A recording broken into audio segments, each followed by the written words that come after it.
everyone, welcome back to Fireword Sparkler. If you're new here, I'm Nirali, and I craft, talk about writing, music, and all sorts of other things on this channel. And today I am so excited to talk about my record collection for the first time in about 6 years. It's been a while. I've had multiple moves since then, and my record collection has grown so much that I can't go through my entire collection like I did once. And yeah, I got a record player 7 years ago, and if you want to see some really old videos from back in the day of me talking about that, you can go watch them below. And today I thought I would kind of catch you up and take you through my journey by talking about 10 of my favorites from my record collection. So let's get into it.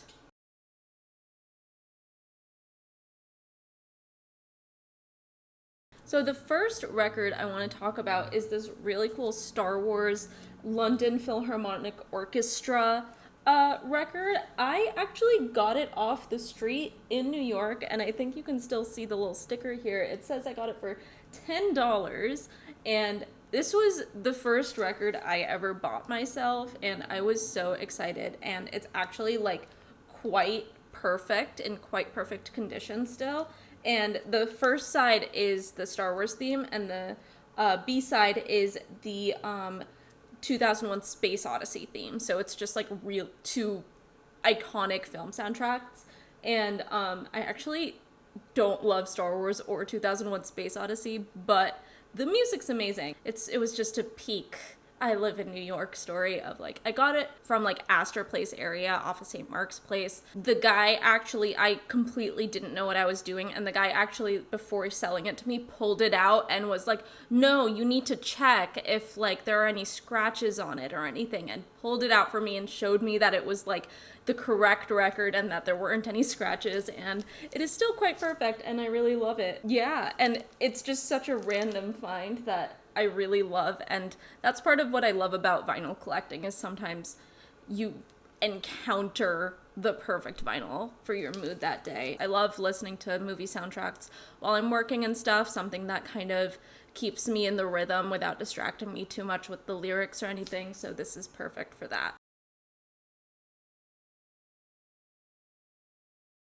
So the next record I want to talk about is Judy Garland at Home at the Palace, opening night.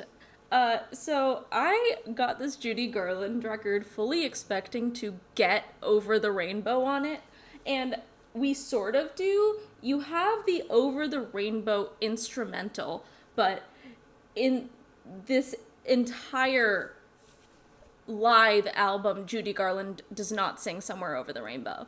And I love that for her. After I bought this from the Academy Record Shop in New York, which is right by my old workplace, Books of Wonder, on about 18th Street, I want to say, I learned that this was part of her residency at the Palace, and this was her opening night. And I also later learned that the Palace Theater still exists, but in a very different form. It was actually physically raised 10 feet into the air because the exterior was not protected by the Historical Society, but the interior was. So they lifted up the interior by 10 feet so they could have this physically elevated entertainment experience, and they've actually started doing performances there into Times Square, and I don't like it, but New York changes, that's what it does, and I'll link a video down below if I can find it about how they did that to the Palace. It's just so much weirdness going on in that city. But Judy Garland at Home at the Palace is delightful, and it's from 1967. And yeah, it's like she's a little bit older, her vocals are a little bit more mature, but it's still incredible. It's still Judy Garland. And yeah, it's just a great classic to own. So the next record I want to talk about is one I think I've talked about before because it was one of my first ever purchases. It's the Tank and the Bangas live Vibes EP, and it was from my first ever record store day, I had no idea what I was doing. I think I went at like 2 p.m. to the record shop, which is, you gotta go early if you're trying to get specific records. I just wandered into the record store because I saw online that it was record store day and there was some Taylor Swift vinyl available, so I got that. And I also got this Live Vibes EP by Tank of the Bangas, and I had no idea who they were. It was just a completely random purchase, and I am obsessed with them, and I am obsessed with this record. It's a really great groove. The B-side of this is just pretty much all one really long track that has the same groove and just keeps you in that same vibe, hence the Live Vibes name. But also I think it's just an excellent use of cover art to have the hole in the center for you to see the actual physical record, and then when you pull it out, it's got some pretty art inside there too. And also it's yellow, and I love the color yellow. I also have a fair collection of colored vinyl that I really love. And most of it is green or this like kind of bright mustardy yellow. Get back in there. Something I still haven't gotten used to as a vinyl collector is getting the paper cover perfectly back in. That's the struggle. For this next one, it's actually 3 records. I have really become a completionist when it comes to my vinyl, and I've found that the key to becoming a completionist with the collections is to start early. And I have loved Tessa Violet for years and years and years, and I have been collecting her records as long as she's been releasing them. Really cool to have Bad Ideas and, my God, her latest record signed, I believe. I believe that's a Sharpie signature. If it's not, it looks like a signature. I'm pretty sure I got it signed. And then the latest, which is actually her oldest record, is Maybe Trapped Mostly Troubled, the 10-year anniversary edition that she released as a special because it wasn't out on vinyl back in the day.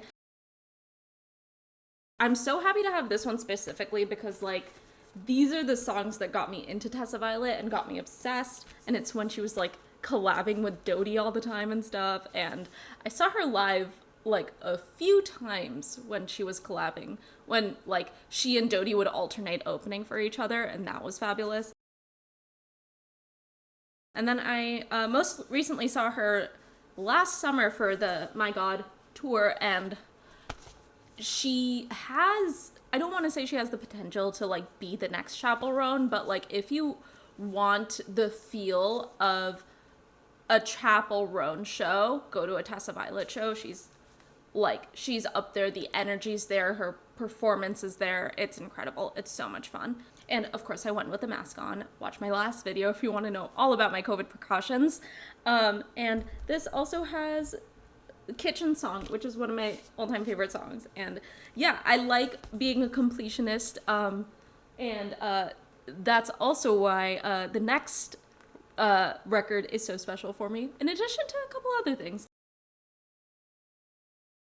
So the next thing I want to talk about is the Lover vinyl heart-shaped, which has the Live from Paris versions of Me, The Archer, Death by a Thousand Cuts, Cornelia Street, which is the only version of Cornelia Street in my opinion, The Man, Daylight, You Need to Calm Down, and Lover. So it's all the singles off of Lover live and a few of the deeper cuts that she performed for that one night in Paris that they like briefly released on Disney Plus, but I don't think is available anymore. But you can find it online easily. This was a matter of clicking very, very fast. This was sold out very fast, and I think this is worth a lot now. And it's just 2 7-inch pinkish and bluish vinyls that are heart-shaped and that I love very much. What's kind of annoying is that because they're oddly shaped, the point keeps poking out. There's nothing to play there, but the point keeps poking out of its plastic case, so I need to tape that up. And B, my record player has an automatic function for 7 inches and for 12 inches. Like if you just press 7 inch, it goes in, the arm goes in enough to play a 7-inch, but it doesn't like these. So I have to like manually make sure that it lands on the correct place and doesn't miss the plate of the record. So I don't play these as often, but they're really special to me. I really love, especially Cornelia Street. It's one of my favorite Taylor songs. And yeah, it sold out super fast, and I feel very, very lucky to own this.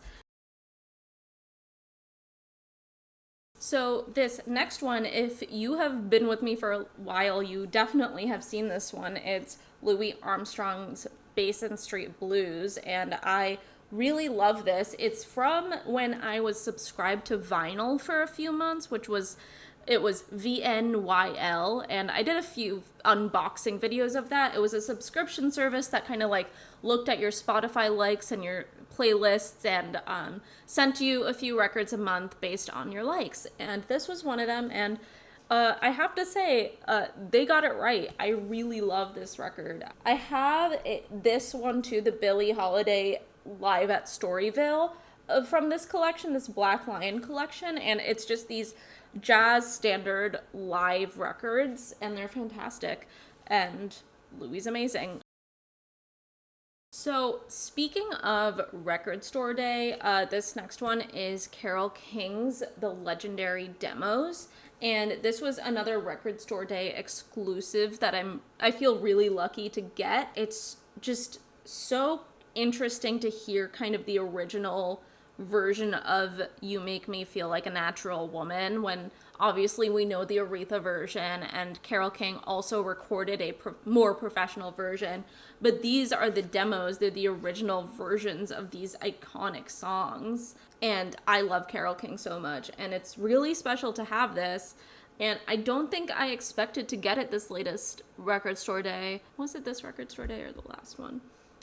Can't remember anymore. My last couple Record Store Days haven't been as fruitful as I've wanted, but this was a really amazing find from there. I listened to this at the old apartment, so it must have been last Record Store Day, but it was really an amazing find.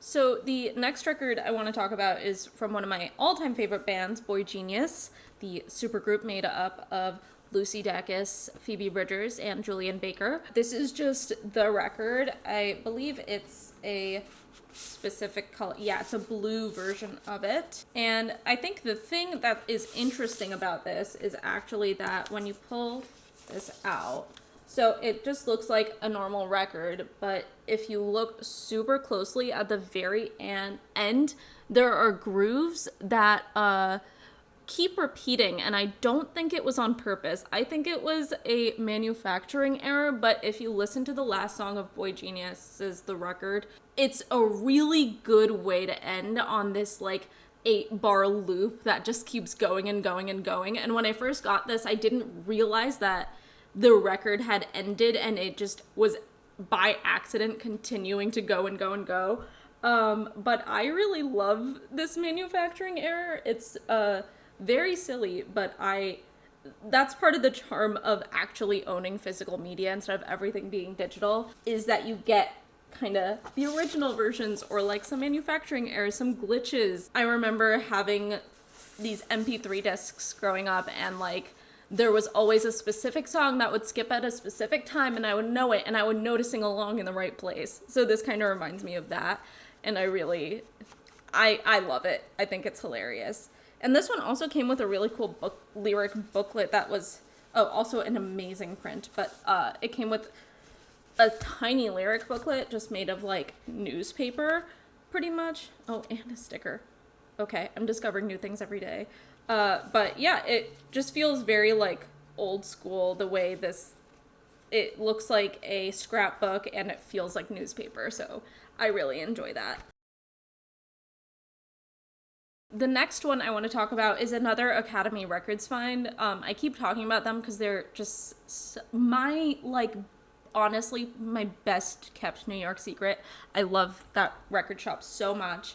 And I got Ravi Shankar's in New York on vinyl there for $5. You can see the sticker right there.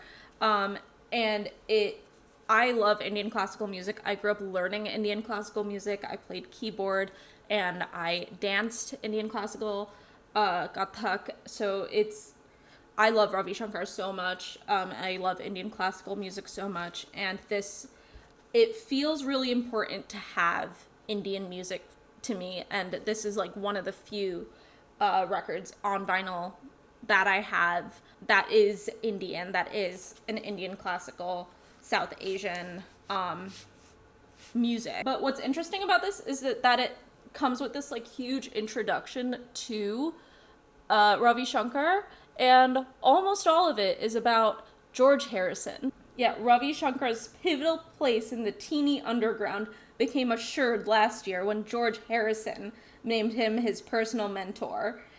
And then the rest of it is about George. And it's like, I like George Harrison. George Harrison is fine, but it's also like, this is an Indian classical music legend.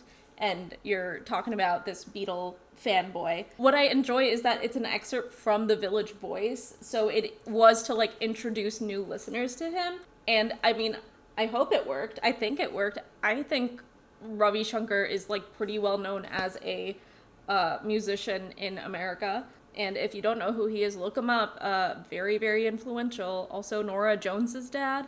But yeah, really love this record. Really love that I have it. It's also really special that I got it when I lived in New York, and it's from him in New York.